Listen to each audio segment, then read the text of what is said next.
9 here on Kiwi. The Radio Wammo Breakfast. Game junkie Gerard Campbell. Game junkie Gerard Campbell, he's back for 2010 and joining us from his Christchurch-based gaming studio this morning. G'day there, Gerard. Happy New Year to you, mate. Happy New Year. Happy New Year to you. Did you stay away from the games? Well, I must admit, generally for me, that the summer holidays does tend to be a enforced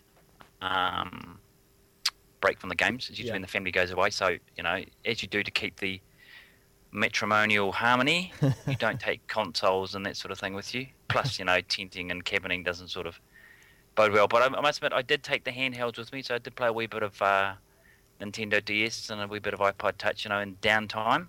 Oh, you weren't the guy inside the tent with the bright sunny day outside with the beep beep beep beep beep in the tent.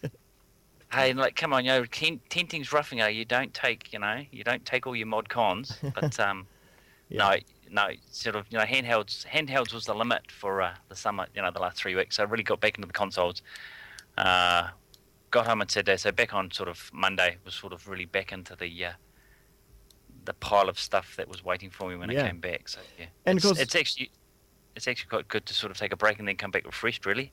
Yeah, absolutely, and ready for another whole year of gaming. Because just before Christmas, we did wrap up the 2009 and the best games. So now it's a really good opportunity to look forward to 2010 and see what the most anticipated games are. Oh, definitely. I mean, I think 2009 was a really, really good game, a really good year for games. I mean, I think 2009 was the year that the PS3 really stepped up a notch. You had great stuff like Uncharted 2 on the PS3, and you had, even the PSP really came up. So I think 2009 was a great year. But looking at some of the, games, and I sort of blogged about a topic yesterday about what readers were thinking would be the most anticipated for 2010, and there are some really, really solid titles coming in, and I think that it shows just how strong that the industry is, and that that there's still a lot of depth and there's a lot of creativity there. What sort of feedback have you had from the blog posting? For like a lot of the anticipated games. I mean, you've got games like God of War 3, of course, on the PlayStation 3. Whether you know them or not, but the two God of War games on the PS2 were, probably two of the best games to appear on the PlayStation 2. So God of War 3 sort of steps it up a notch, and it tells that it's steeped in Greek mythology with the God of War Kratos, who falls out with the gods, and then he has to sort of fight his way back. So, and it's a very visceral, very violent, the first two, and this one looks to be even more so. You've got games like Mass Effect 2, which is coming out in the next week or so. From EA, which is, I guess, sort of an RPG / space action game, and because it has a lot of role playing elements. So I mean, Mass Effect 1 was very big, and this Mass Effect 2 is coming from BioWare. So BioWare have got a very strong background in RPGs, and they did Dragon Age Origins last year, so they've got a huge following, and this one's really anticipated. You've got, and we talked about it last year, Red Dead Redemption coming from Rockstar. Yeah, I'm really looking forward to this title, because I'm a big fan of the Grand Theft Auto series, and these are the same guys behind that. Yeah, when I first saw it, I thought, how can you really have an entertaining open world game in a Wild West setting? Because I mean, there's a lot of ground to cover in the Wild West. Doesn't seem to be a lot going on. But from the two times that I've seen it and the hands-on that I had, I haven't had a hands-on unfortunately, but the second look I saw end of last year, it's looking really, really promising. And I think that it could be one of the biggies of the year. There's a lot of people looking for it. You've got things like Mafia 2 and BioShock 2 coming from 2K. Both of them. BioShock 2, the follow-up, of course, to the BioShock from a couple of years ago, Underwater World, with a decayed city that's gone to the dogs, and there's mutants and giant creatures in deep diving suits wandering around. But Mafia 2 is the sequel to, there was a PC game a few years back, the original Mafia, which was one of the best Mafia-based games I've ever played. It was just a really strong story, and really sort of that Godfather feel. And while there've been other games that have tried to capture that, I don't think they did as well as Mafia. So Mafia 2 takes it up a notch again. So that's another one to look forward to. I mean, we've got I'll just some of the ones that the readers are looking forward to. I mean, you've got Final Fantasy 13 coming out. There's a lot of fans who love Final Fantasy. Can't say I'm really into it, but that's another thing that people are looking for. You've got Dead Right.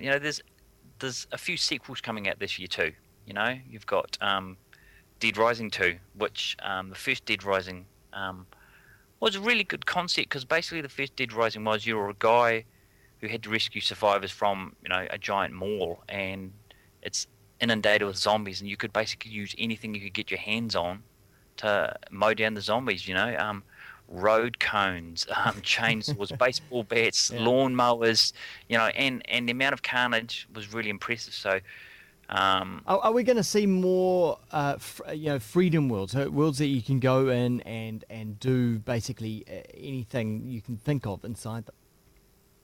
I think that we saw a bit of that last year. I think that we've seen that game makers are now realizing that, the days where you're confined to a restricted area is over. Gamers want to explore. I think gamers still want structured missions and missions that they have to complete. But I think that, and personally, I like to be able to sort of go away from the main missions, explore and look at. And I think Assassin's Creed nailed that perfectly for me Assassin's Creed 2 last year nailed that perfectly. That although you had the main missions that you had to complete, to move the story forward.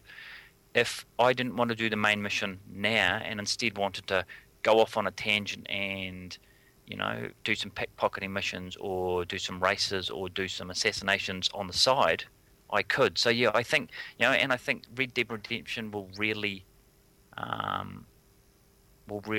that, because you've got your main missions to follow the story through, but there are a lot of sort of random events that happen in the desert while you're wandering through, and the desert's huge. It's over 3 frontiers, so it's huge. So, there are going to be a lot of things that you can do. So I think that game makers really, I hope this year, are going to embrace that open world and move away from more linear games where you come across locked doors that you can't go to, and that the path that you're going to follow is very signposted. I think. What about new technologies as well? Are we expecting that 3D technologies to start coming through, and also PlayStation and Xbox are bringing through cameras as well that you could do things in front of?